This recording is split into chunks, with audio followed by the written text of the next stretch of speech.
좀 전에 읽은 말씀을 가지고 배 바깥으로 나가라, 배 바깥으로 나가라 라는 제목으로 하나님 말씀 함께 나누겠습니다.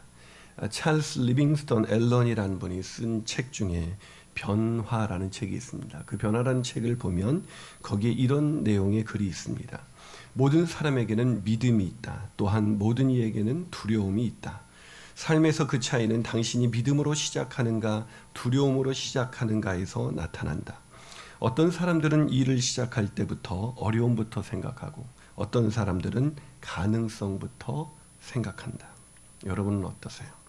그리스도인이 된 우리가 간절히 원하는 것이 하나 있다면 그것은 그리스도인답게 변화되는 것이죠. 그런데 이 변화가 잘 되지 않습니다. 어떤 사람은 난 변화될 수 없어, 난 이렇기 때문에 안 될 거야 라는 그런 두려움부터 생각하는데, 또 어떤 사람은 아니야 나는 변화될 수 있어 라는 그런 가능성부터 생각하게 되죠. 근데 많은 사람들이 가능성을 선택하면 좋은데 오히려 난 안 돼 라는 그런 생각을 더 먼저 하게 된다는 것이죠. 바로 두려움이 찾아오는 것입니다. 이 두려움 때문에 변화를 위한 모험을 잘 선택하지 못한 채 그 자리에 안주하게 되는 것입니다. 그러나 인생은 생각하면 생각할수록 모험으로 가득 차 있지 않습니까? 우리는 출생의 순간부터 엄마의 그 따뜻한 품을 떠나서 이제 걷기를 시도해야 하는 그런 모험이 시작됩니다. 여러분, 또 결혼은 또 어떻습니까? 각기 다른 배경을 가지고 자란 그런 청춘 남녀가 결혼을 한다. 모험 아니겠습니까? 여러분, 일생의 최대 모험이 바로 결혼이기 때문에 결혼할 때 그렇게 많이 주저하게 되는 것 아닐까요? 또 여러분, 우리가 대학에 들어가서 어떤 과를 선택할까, 또 어떤 직장에 들어갈까, 또 사업을 어떻게 시작할까, 이런 모든 것들이 바로 모험이라고 할 수가 있습니다. 우리가 방금 읽은 본문에는 모험을 즐기는 한 사나이가 소개되어 있습니다. 그것도 그냥 모험이 아니라 우리가 보통 경험할 수 없는 그런 엄청난 모험이었습니다.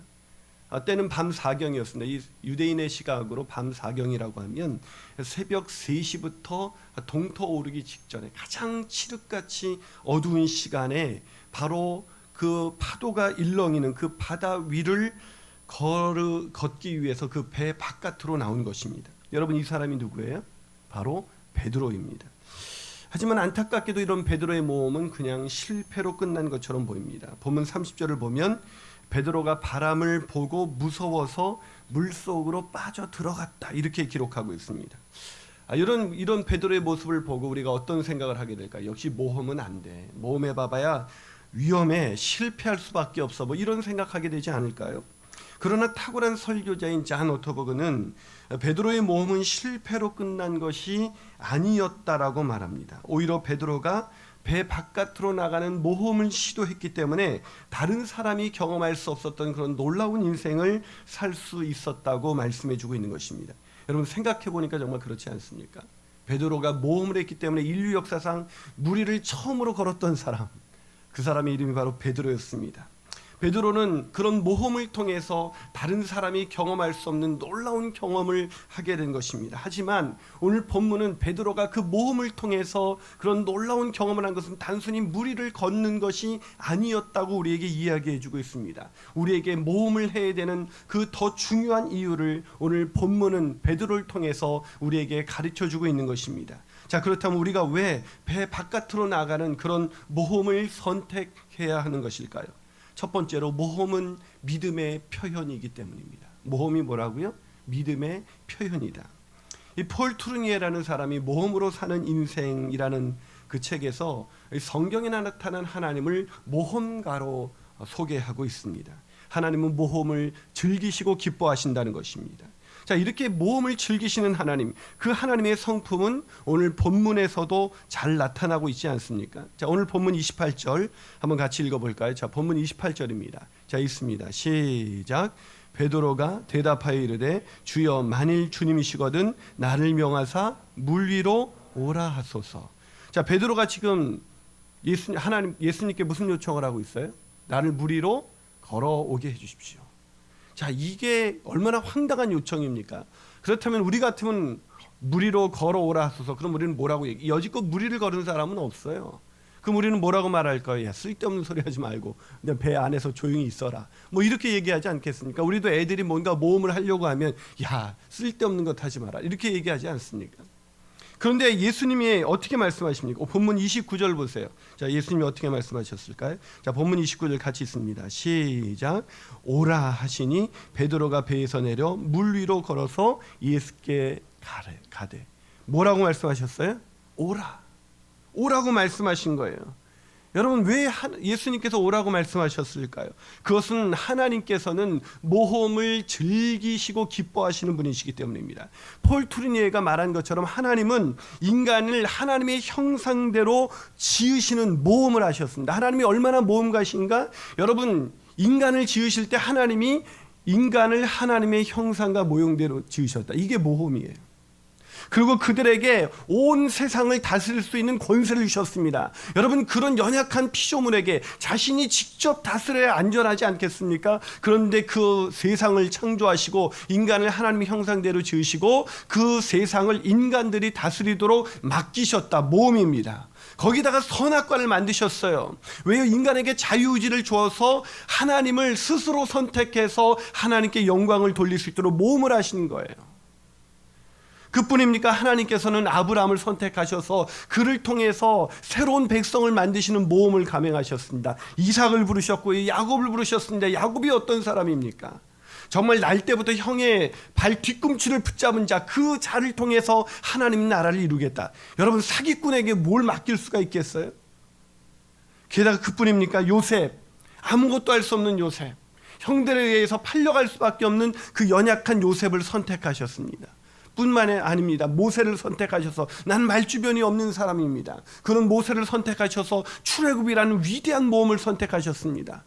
모세가 죽고 난 뒤에 이스라엘이 혼란에 빠졌을 때 모세의 시종이었던 여호수아를 선택하셔서 모험을 시작하셨습니다. 무슨 말이에요? 하나님은 모험을, 성경을 보면 하나님이 얼마나 모험을 즐기시고 얼마나 모험을 기뻐하시는지를 우리가 알 수 있다는 거예요. 어쩌면 하나님이 광교지구촌교회를 세우시고 또한 거기에 김인환 목사를 담임 목사로 부르신 것도 모험 아니겠습니까? 제가 생각해도 저는 담임 목사감이 아니에요. 근데 하나님이 저를 부르시고 이 길을 걷게 하셨다. 모험이죠. 여러분, 하나님이 우리를 선택하셔서 우리를 통해서 세상을 변화시키기 위해서 우리를 어두운 가운데서 불러내셨다. 놀라운 모험 아닙니까? 우리가 우리를 생각해도 우리는 그런 사람이 아닌데 하나님이 우리를 선택하셨습니다. 하나님은 모험하시는 하나님이세요. 왜 하나님이 모험을 이렇게 기뻐하시는 것일까요? 모험은 믿음이 없이는 시작할 수 없기 때문입니다. 우리가 모험한다. 우리 애가 어느 날 찾아와서 아빠, 나 이거 한번 해볼게요 라고 할 때 부모가 언제 그러라고 얘기합니까? 그 아이를 믿어줄 때. 여러분, 애를 믿지 못하는데 애가 뭔가를 해보겠다, 사업을 시작하겠다 할 때 그래 해봐 이렇게 얘기할 수 있는 부모가 어디 있어요? 모험이라는 것은 믿음이 없이는 시작할 수 없는 것입니다. 하나님은 우리를 선택하셨다는 건 우리를 먼저 믿어주셨다는 것입니다. 우리가 하나님을 믿지 못할 때에 하나님이 우리를 먼저 믿어주셨습니다. 모험은 믿음입니다. 믿음이 없이는 모험은 시작할 수가 없어요. 여러분, 베드로가 믿음이 없었다면 배 바깥으로 나가려고 할 수 있을까요? 여러분, 우리는 베드로가 결국 무리를 걷다가 결국 실패해서 넘어졌다, 여기에 초점이 가는데 그렇지 않습니다. 오늘 본문 31절을 보세요. 자, 본문 31절을 같이 한번 읽어볼까요? 31절입니다. 있습니다. 시작.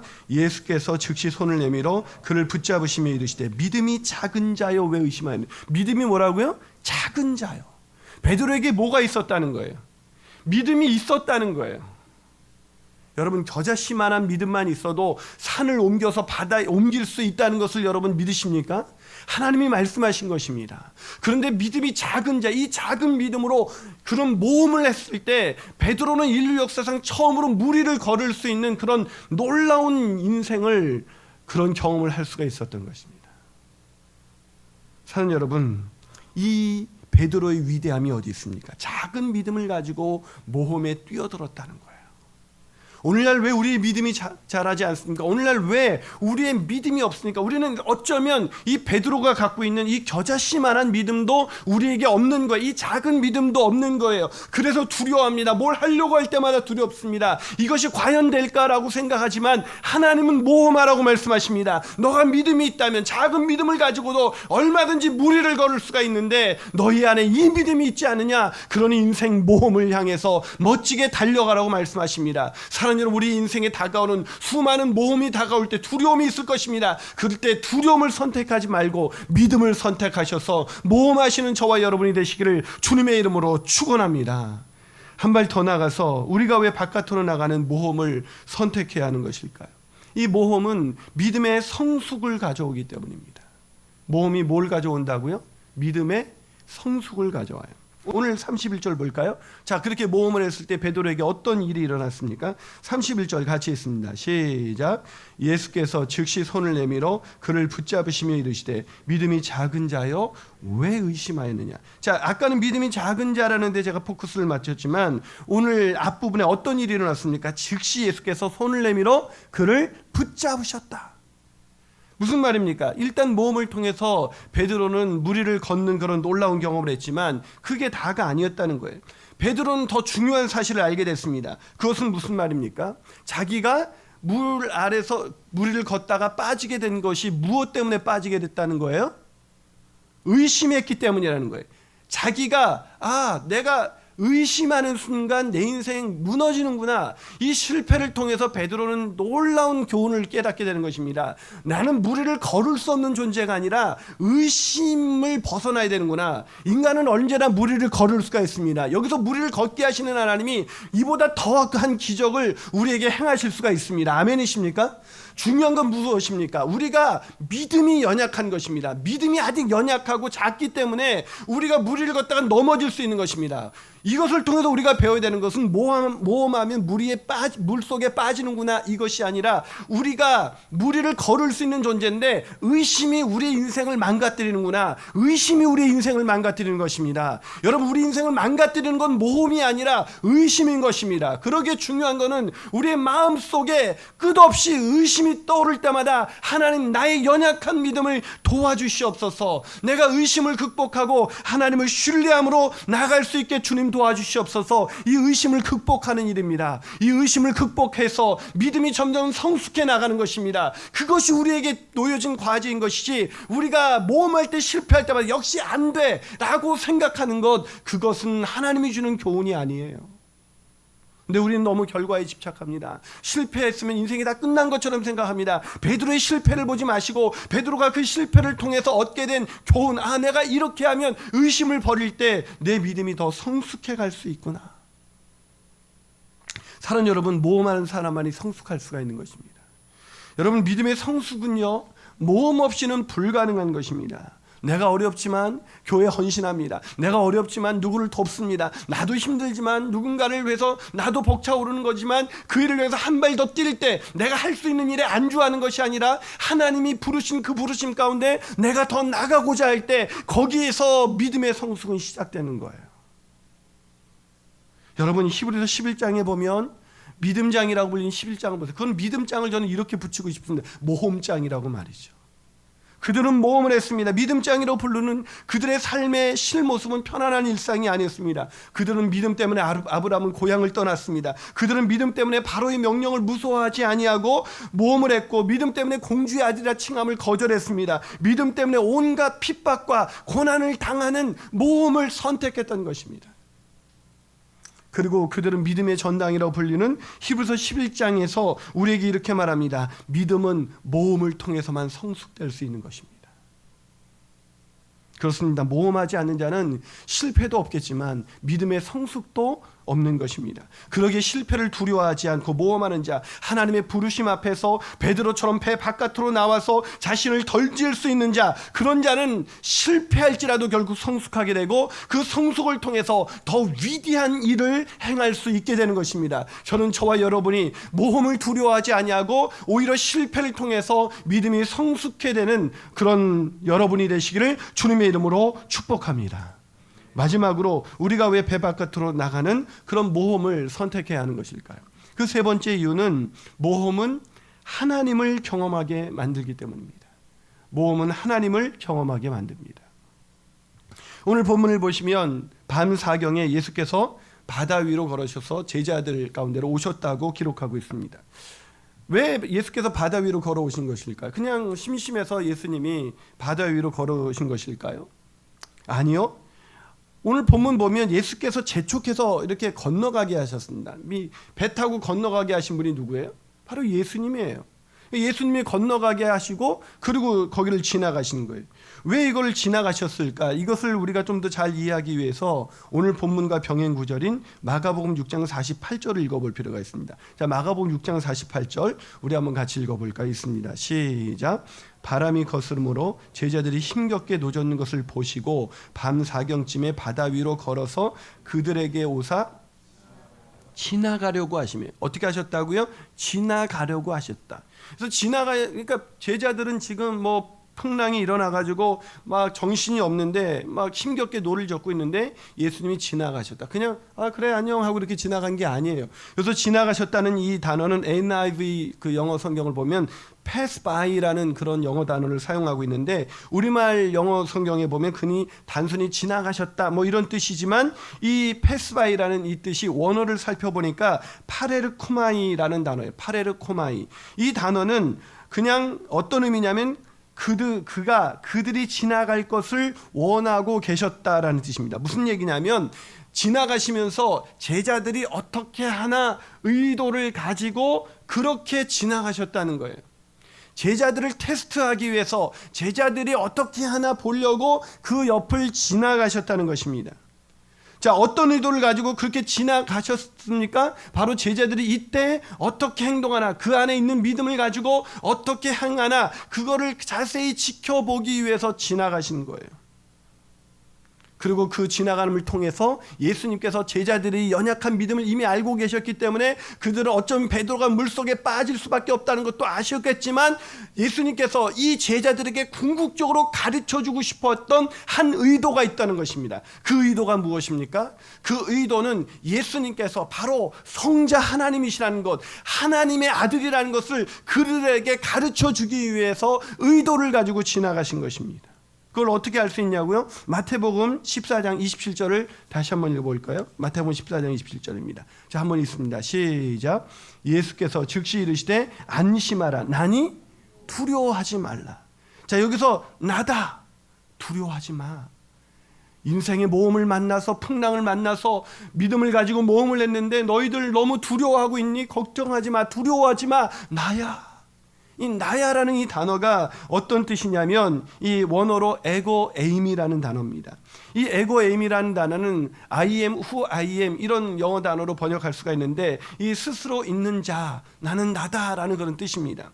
무슨 말입니까? 물 위로 걸어오시는 분이 에고 에임이, 야 나는 스스로 있는 자야, 그냥 나야라고 말씀하실 때 주님이 뭐라고 말씀하시면 나는 하나님의 아들이야, 나는 성자 하나님이야, 나는 너희들이 풍랑에 있을 때 얼마든지 너희들을 건져낼 수 있는 하나님이야. 그걸 말씀해주고 있는 거예요. 예수님께서 이 풍랑, 이 모험을 통해서 제자들에게 궁극적으로 가르쳐주고 싶었던 게 뭡니까?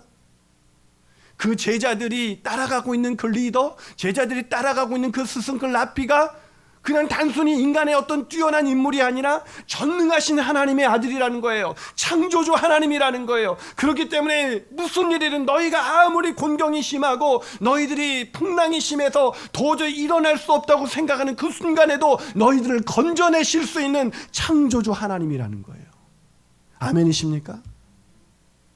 그렇기 때문에 그 하나님인 것을 알려주기 위해서 그렇게 의도를 가지고 지나가고 계신 것입니다. 나야, 두려워하지 마라. 나다. 이 나다라는 의미가 우리의 마음속에서 깨우쳐주는 순간 우리는 두려움이 없는 것입니다. 우리가 왜 두려움입니까? 왜 우리가 좌절합니까? 왜 우리가 실패합니까? 그 나다라는 그 주님의 음성이 우리의 마음에 깨달아지지 않는 거예요. 나다라고 그럴 때 그 나가, 그 하나님이 말씀하시는 나가 여러분에게 누구로 인식됩니까? 그저 4대 성인 중에 한 분이십니까? 분이십니까? 그저 그냥 많은 사람들 중에 한 분의 어떤 위대한 그런 한 인간이십니까? 그렇다면 그 나다라는 그 말이 우리에게 별 의미가 없을 거예요. 그러나 그 나다, 내가 전능하신 하나님이야, 너를 사랑해서 너를 위하여 십자가에 아들을 내어주신 전능하신 하나님이야, 너를 사랑하는 하나님이야. 그 하나님의 의미가, 에고에임이라는 의미가 우리 안에서 깨달아지는 순간, 그때 우리는 절망에서, 낙심해서 일어나 그 무리를 걸어가는 그런 놀라운 인생을 살아갈 수가 있는 것입니다.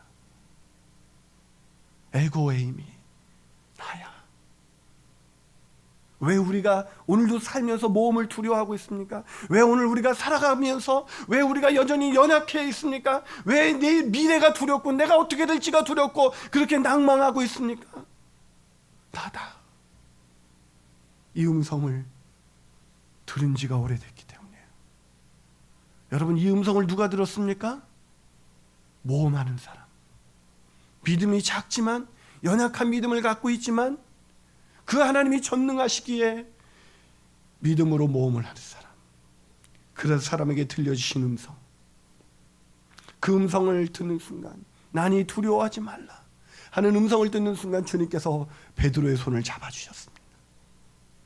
그리고 그 손을 이끌어 주셨어요. 베드로가 잡은 손, 모험을 통해서 베드로가 잡은 그 손이 누구의 손이라는 걸 알게 됐습니까? 전능하신 하나님의 손이다. 그 손이 여러분을 오늘도 붙들고 계십니다. 그런데 왜 낙심하십니까? 왜 좌절하십니까?